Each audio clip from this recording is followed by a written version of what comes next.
My lords, I'm not quite sure how to say this, so I'll just come out with it.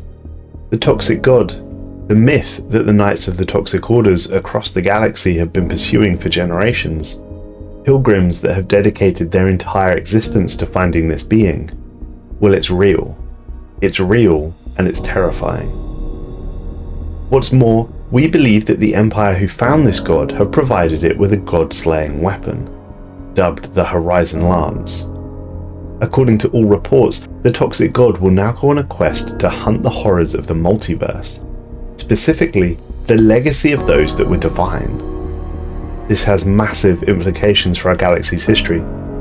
These new revelations are shaking the foundation of everything that we thought we knew about our galaxy. Truly, we stumble alone in darkness.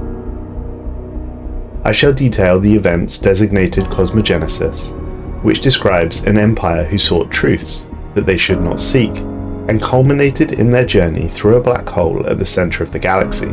This empire was dedicated to the following and creed of the Toxic God, and they found it and armed it with the mighty weapon described as the Horizon Lance. And finally, I shall speculate on what this could mean for our galaxy. Cosmogenesis. It is an axiom of science that paves the way for progress. If we wish to fulfill our true potential, there can be no other path. Our technological mastery is self-evident, but far too much remains beyond our comprehension. The ways of the fallen empires, the power of the Leviathans, the mystery of psionic insight. We wish to glean meaning from the innards of reality, and that will require a new kind of science and a new kind of computer. The synaptic lathe will represent a significant first step on the journey to unlimited knowledge. And knowledge is power. As we continue to unravel the secrets of the universe, we have confirmed that gravity plays a critical role in shaping reality across dimensions. Its effect on time and space are rudimentary, but there is so much more to the puzzle. Every piece of knowledge we gather reveals new possibilities.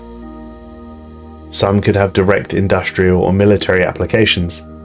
Others could open the door to previously unimaginable theories. There's so much more for us to learn. The reach of gravity is truly astounding. While we discover new ways to manipulate it, the true implications of our work remain unexplored. We are confident that gravity remains the best option to pierce our current reality, not unlike the ways in which a black hole impacts the universe around it. We have hypothesized that access to what is essentially the flip side of reality could allow us to alter the rules on this side. This is a dangerous field of study, but caution must not get in the way of progress. Gravity rules us all, for now. Our experiments continue. The dimension known as the Shroud permeates the flip side of our galaxy. Several factors make it very interesting to study, including its plasticity, hypothetical connection to black holes, and how different reality is. During an experiment meant for us to peer into it, we accidentally caused many subspace ruptures in our galaxy, which led to several hostile Shroud spirits entering our dimension. The barrier between our worlds appears to have been significantly thinned by our actions. Things should return to normal after a while, but it's best not to poke too many holes in the direction of the Shroud.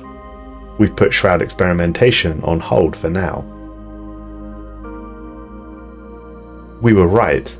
If there was ever any doubt about our work, it is now being put to rest. Gravity can be used to bend the rules of reality, but could the right adjustments break it completely? So far, our experiments have been conducted on the smallest scales, and any edits of ours were quickly erased as reality reverted to its default setting. But we now suspect this is simply a problem of size. By applying energetic paradoxes at far grander levels, we can drastically reduce the cost of such edits, at least in our own dimension. No matter the risk, there is no turning back now. Only those who dare to break the rules will ever be able to rewrite them.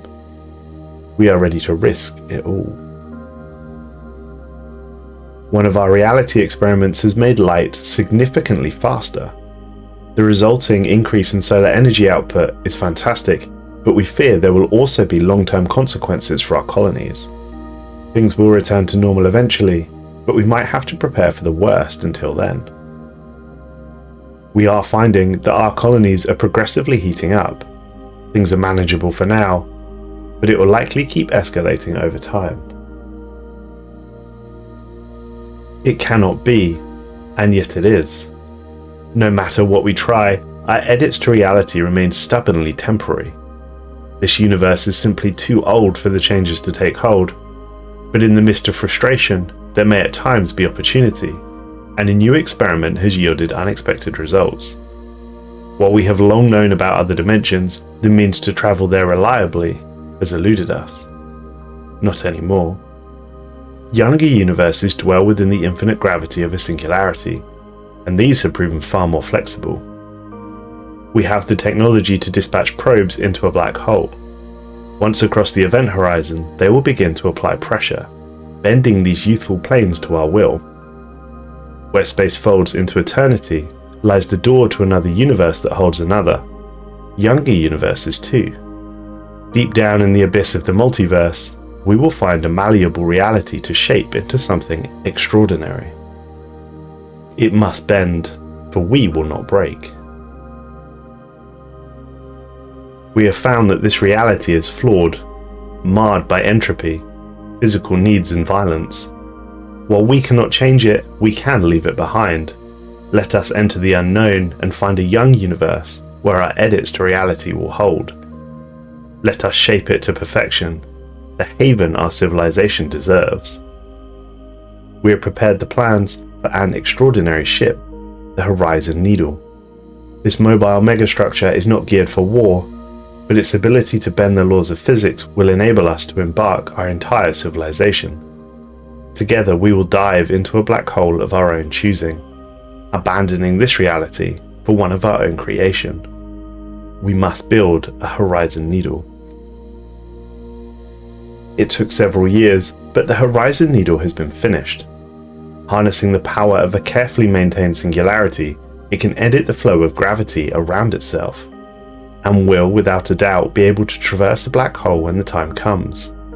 However, before attempting this, we must embark our entire nation. We will visit each of our colonies to gather the local population. Afterwards, we can travel back to our capital and arrange the final details of our exodus. We must be cautious, for the Horizon Needle is not a military ship, and we must defend it at all costs. Its loss would be a terrible blow. This next stage took only under a year, thanks to the time dilation capacity of the Horizon Needle. We've been able to embark the entire capital quickly. The reality inside the ship has been modulated accordingly to provide ample space for the population. Additionally, time has been slowed inside the vessel to make the entire journey feel considerably shorter. We go onwards to the next colony. Finally, everything is ready. We're cleared to proceed to a black hole. Our crossing of the event horizon will not be painless for the rest of the galaxy. We have done all we can to ensure our capital and its surroundings will be well protected from any temporal or gravitational disturbances. We must now choose the gateway of our journey. Which of the galaxy's black holes do we wish to journey through? Most should be easy enough to reach, but if we want to enter the supermassive black hole at the galaxy's center, we must first overdrive our jump engines and calculate a suitable vector. It was decided that we must reach the center. We are calculating a suitable vector as I write this report.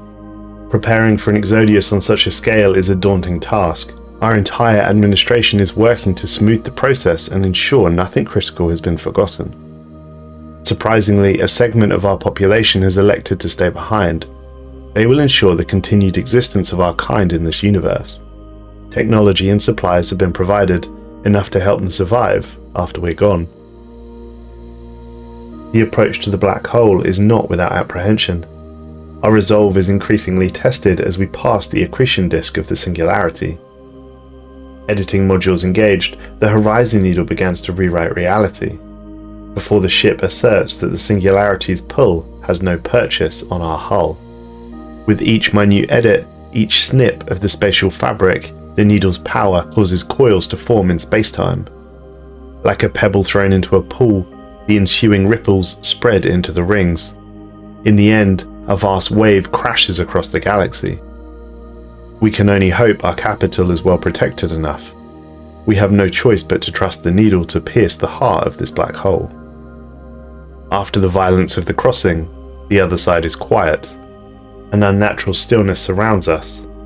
The needle is damaged, but no critical components were lost. Between one moment and the next, telemetry reports begin to flood in. It is here, the one that we named the Toxic God, the object of our quest.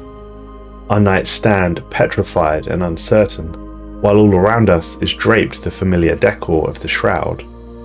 Hark, it speaks. Mine champions, thine coming here was foretold, and thou hast proven thy worth. A million questions flood into our minds. A single answer comes in reply. We were to craft its weapon, the Horizon Needle. Now, we are to fight alongside it. We are to embark on a journey across dimensions, a crusade against the horrors of the multiverse. The Shroud is not its home, but harbours the legacy of those that were divine. Something that could bring about the end of our home galaxy. Something that needs slaying. It seizes our systems.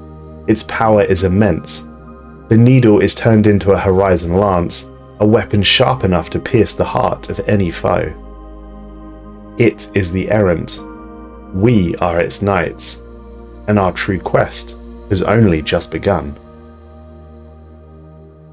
My lords, this report raises some significant questions regarding what we thought we knew about our universe. The Toxic God is real, that much is clear, and it is not of the Shroud. In which case, what is it of? Where did it form, and where did it come from?